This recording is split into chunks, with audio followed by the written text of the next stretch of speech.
Ander llegó en un estado muy deteriorado, la verdad. Es un caso pues bastante extremo, ¿no? Porque él tenía unos consumos de a diario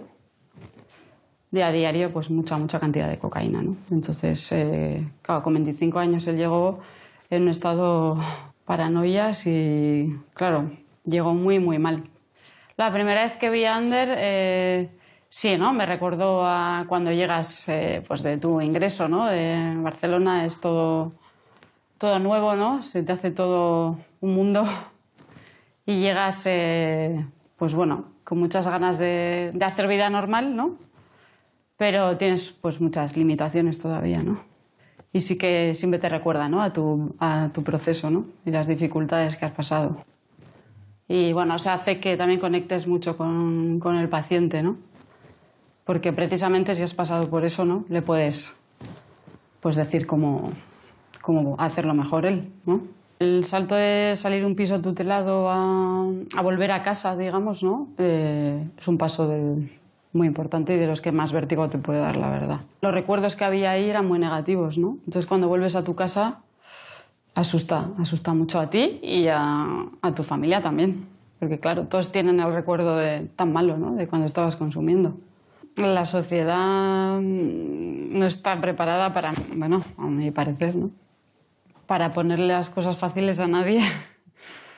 No. Pero aparte que el que tienes que tener claras las cosas eres tú.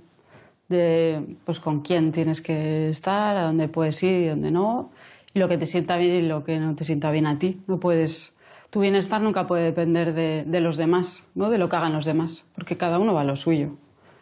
Y aparte, pues por ejemplo, el alcohol está muy socialmente aceptado, ¿no? Entonces no se contempla muchas veces como una adicción, ¿no? Pues para nosotros eso lo tenemos que tener muy a raya siempre. Birgizarteratzea zuretzat utopia bat da?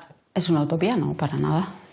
No. Aquí estamos para conseguir una súper buena reinserción. Si no, no haríamos el trabajo que hacemos. Sí. Yo por ejemplo, llevo una vida perfectamente normal y estoy súper reinsertada. Y lo llevo muy bien y muy feliz. Pero es un paso que cuesta mucho. Sí que cuesta. A los pacientes les cuesta. Porque el volver a socializar sin consumo, por ejemplo, eso yo creo que es la parte que más cuesta muchísimo. Pero bueno, se puede perfectamente. Ander, sí, está dando los pasos. Ya está ahí casi. Sí, hay días que le cuesta, ¿no? Pero tiene su pareja, tiene sus amigos y tiene su trabajo. Y unas buenas relaciones familiares que antes no tenía. Entonces, pues para mí es un paciente ejemplar.